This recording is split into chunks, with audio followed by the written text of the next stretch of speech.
Dear friends, it's been some time since we left this message. We truly appreciate your patience. We are pleased to return with the Unfailing Word of God, ready to share God's timeless and life-changing word with you once again. Let us continue this journey together as we've always done. Stay blessed and get ready for the next season because it's going to be uplifting, soul-lifting, and going to be full of God's anointing and word.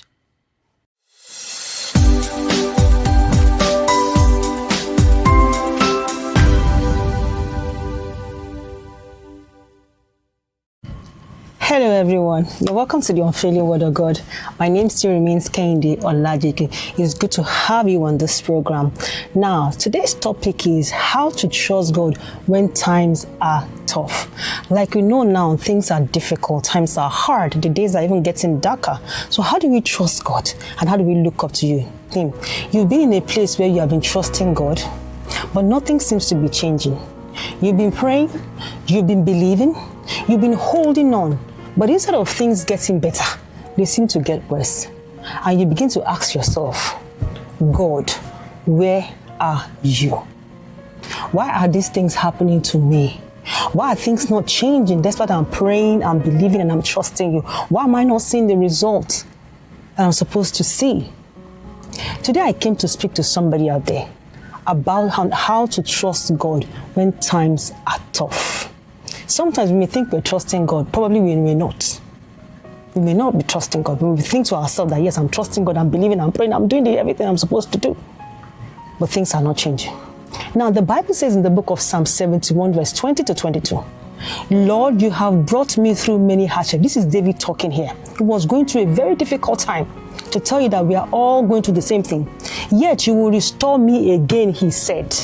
You will comfort me once more. I want you to notice something here. David did not deny his hardship. He didn't say that he's not going through something. He said, I know that I'm going through this hardship. He said, Lord, I have been through many troubles, just like you and I. We've been going through many troubles. But at the same time, he declared a restoration. So David was acknowledging God in the midst of his hardship. This is what faith looks like. Faith knows I'm going through this particular problem. I'm facing it, but I know that there's a God inside of it. Faith is not denying the pain. It's not saying it's not there. It's believing God is in the middle of it. So when you're going through pain, believing that God is in the middle of it, that is faith. Understanding trust. Trusting God is not about how you feel. But because there are days you won't want to feel, you feel strong, sometimes you feel sad, you feel unhappy, you'll be excited. These are days. There are days you won't even feel like praying. There are days you won't even understand what God is doing. But trust a decision. It means, God, I don't understand, but I believe you. God, I don't see a way out of this situation. I don't know how you're going to bring me out, but I trust you. God, this is hard, but I know you are still God. So looking at this, you know that, yes, I'm in this situation, but I know you can bring me out. But I know you can bring me out of these circumstances. And I know you are still God. Now, in the midst of these tough times, there are ways we need to apply on how we can trust God and how we can position ourselves to receive what God is about to give to us. Don't make emotional decisions. Number one, don't make emotional decisions when you are under pressure. Emotion will rise. You may feel like giving up. You may feel like reacting. You may feel like taking matters into your own hands. But listen to me. Listen. When emotions are high, wisdom must be higher. The wisdom of the Word of God must be higher than your emotions. Because sometimes we allow our emotions get the best of us when we are going through these situations. In the Bible, Sarah thought it was taking too long for Isaac to come. So she made a decision outside God's own plan. To do what? To have her own child. And that decision created problems. Till today, it is still creating problems. Child of God, don't let pressure push you into a decision God did not lead you into. So when in the midst of your trusting God, don't let your emotion be the one guiding you. That's number one. Number two, speak hope, not fear. David said, Lord, I know you will restore me again. So in the midst of your depending on God, speak faith, speak hope. Even in the hardship, he spoke hope. He kept on speaking. I mean, listen carefully. What you say in tough times reveal what you believe about your God. Yes, I'll say that again. What you say in your tough times, it will reveal what you believe about God. Don't say nothing. Don't say nothing will work. My life is finished. Instead, declare the word of God. I hear people say, my life is finished. It is over.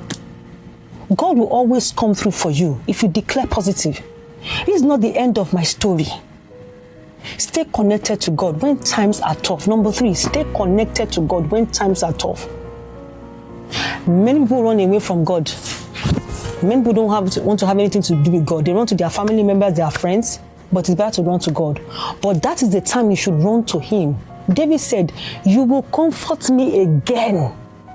That means that his comfort was in God. If you disconnect from God, you disconnect from your source of strength. That's number 3. Stay connected to your source. And stay in the place of prayer. Stay in His word. Stay in His presence. And number 4, remember God's past faithfulness. Think about what God has done for you before. He has helped you before. He has strengthened you before. He has uplifted you before. You've been through what's difficulties and He has brought you out. He has provided a way for you. He has brought you through many things before and has given you victory. So why don't you think that this time will be different? Why do you think that this time will be different? It can't be different. The Bible says is the God of yesterday, today, and forever. It doesn't change. Your history with God is proof of your future with Him.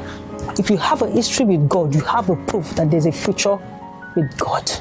And number 5, trust God's process. Sometimes it feels like God is delaying. But hear this. Delay is not denial. God is preparing you. If God gives you everything so quickly, you may not have the capacity to handle it. So He prepares you to match up with what is ahead of you. So He used the process to build your character. So for every hardship you go through as a child of God, a character is built so you can match up with the blessing that God has in store for you.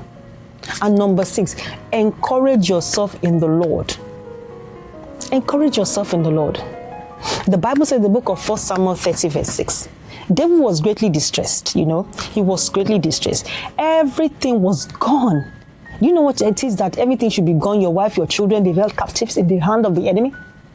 His city was even burned. His family were taken away. At a point, his own people, they were supposed to be encouraging him, were about stoning him. But the Bible did not say David gave up. No. Because there are some times that you will not have anybody around you. That's why you need to know the word of God so that you can be able to speak it to yourself. It says David encouraged himself in the Lord. That means sometimes nobody will call you, nobody will support you, nobody will understand you. In this moment of, let me use the word loneliness, but you're not lonely because God is with you.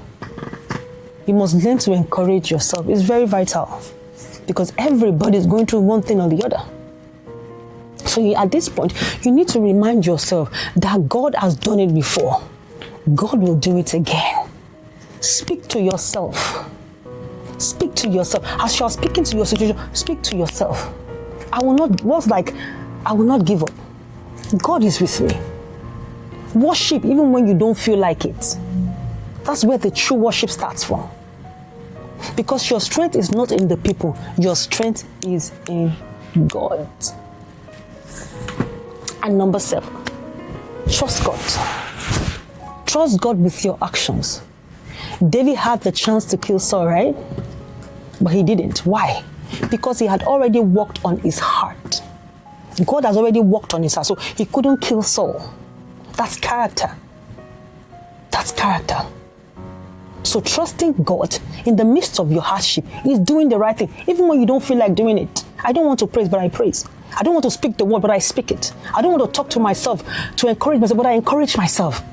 Even when you have the chance to do the wrong thing, to choose the right thing, that's character. That's trusting God. I don't know what you're going through right now, today. But hear this. God has not forgotten you. God has not abandoned you. God is never late. He's working. He's working.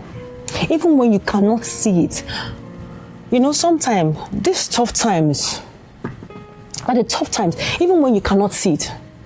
That the tough times you are in right now, it's not your final season. It's not your final season. God has bigger things in store, and you have to trust that.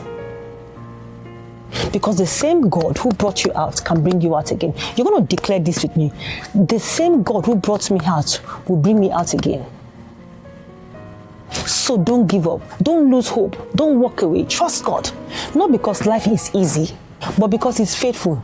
And I'm trusting God with somebody out there today. God is faithful to bring you out of whatever you are going through. With this point, I know that if you apply it, it will work for you, because it has worked for me. There's no other solution to any man's problem other than God. You are out there today. You don't even know the Lord. How can you know how to trust Him if you don't know the Lord? You can just repeat after me. Lord Jesus, I receive you as my Lord and my Savior. Thank you for your death of your Son on the cross for me. I receive His love today in Jesus' name. Have you said that? Congratulations. You are welcome to the family of God. You are welcome to the family of joy and peace. And I know that God will restore you in Jesus' name. We are pleased to return back to this program, and I pray that as this program continues, it's going to bless you. So like come your way next time. Stay blessed.